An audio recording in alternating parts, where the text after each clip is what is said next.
नमस्कार मित्रांनो, मी प्राध्यापक गणेश पवार.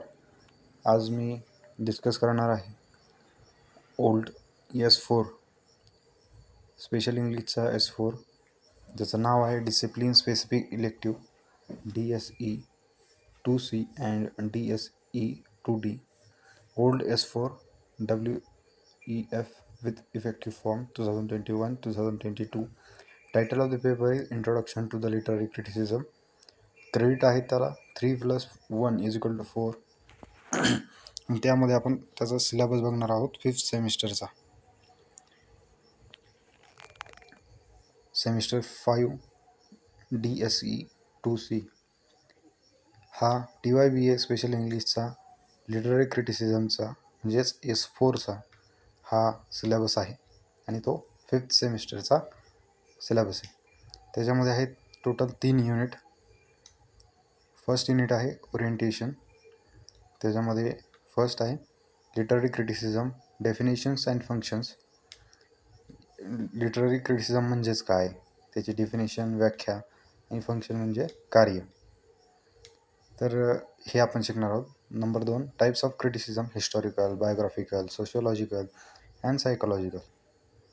त्याचे व्याख्या, कार्य आणि त्याचे प्रकार क्रिटिसिझमचे कोणकोणते आहेत हे आपण अभ्यासणार आहोत. 3 literature of knowledge and literature of power काय आहे. 4 qualities of a good critic. एका क्रिटिसिझम म्हणलं की समीक्षा येते, मराठीमध्ये समीक्षा आपण म्हणतो. एखाद्या गोष्टीचा चांगला आणि वाईट गुण काय हे शोधण्याचं काम आपण त्या क्रिटिसिझममध्ये करत असतो, म्हणजे समीक्षा करणं, टीका करणं हा त्याचाच भाग आहे. Unit second traditional criticism. Traditional criticism पारंपरिक जी समीक्षा आहे ती कोणकोणत्या पद्धतीने, 2 पद्धतीने. तर त्यातली एक classical criticism, Aristotle's concept of imitation, reference poetics आणि Longinus 5 sources of sublimity, reference on the sublime. 2 आहे neo classical criticism, Dryden's definition of play, reference and essay on criticism and Samuel Johnson's defence of Shakespeare. हे काही references आहेत. Unit 3 romantic और Victorian criticism, Wordsworth's definitions of poetry, Coleridge's distinction between fancy and imagination, Matthew Arnold's 3 estimates of poetry.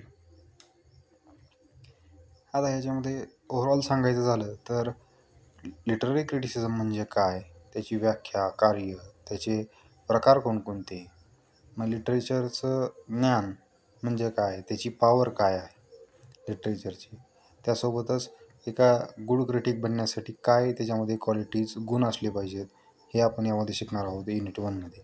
सेकंडमध्ये तोच critic पुढं आणि criticism पुढं गेल्यानंतर त्याचे काही प्रकार क्लासिकल आणि निओ क्लासिकलमध्ये पडतात आणि त्याच्यामध्ये रेफरन्स बुक घेऊन ॲरिस्टॉटलने काही इमिटेशन या गोष्टीवर त्याने क्रिटिसिझम केलं आहे, तर किंवा क्रिटिसिझमची काही व्याख्या, स्वरूप दिलं आहे त्याच्या पद्धतीने. लॉन्जायनिसनेही सबलिमिटी नावाची एक टर्म दिली आहे किंवा 5 सोर्सेस ऑफ सबलिमिटी दिली आहे, ते आपण अभ्यासणार आहोत.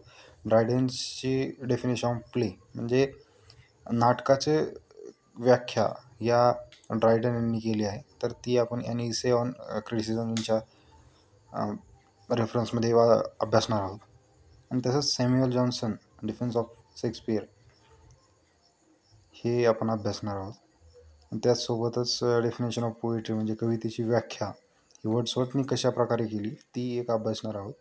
आणि कोलेरिज जो आहे S.T. कोलेरिज, तर सॅम्युएल टेलर कोलेरिज म्हणतो, जो की वर्ड्सवर्थ यांचा समवयस्क असा तो व्यक्ती होता, त्याच काळातील होता. आणि फॅन्सी आणि इमॅजिनेशनवर त्याने टर्म दिली आहे किंवा थेरी मांडली आहे, ते आपण अभ्यासणार आहोत. आणि Matthew Arnold's 3 estimate of poetry. Matthew आर्नॉल्डने जी टचस्टोन मेथड दिली आहे तीच, आणि त्याच्यासोबतच पोएट्रीचं काय कॉन्ट्रीब्युशन क्रिटिसिझमच्या माध्यमातून आहे ते त्याने मांडलं आहे, आणि ते आपण अभ्यासणार आहोत. या ठिकाणी इथंच थांबूया. हा आहे सिलेबस S4चा, म्हणजेच क्रिटिसिझमचा.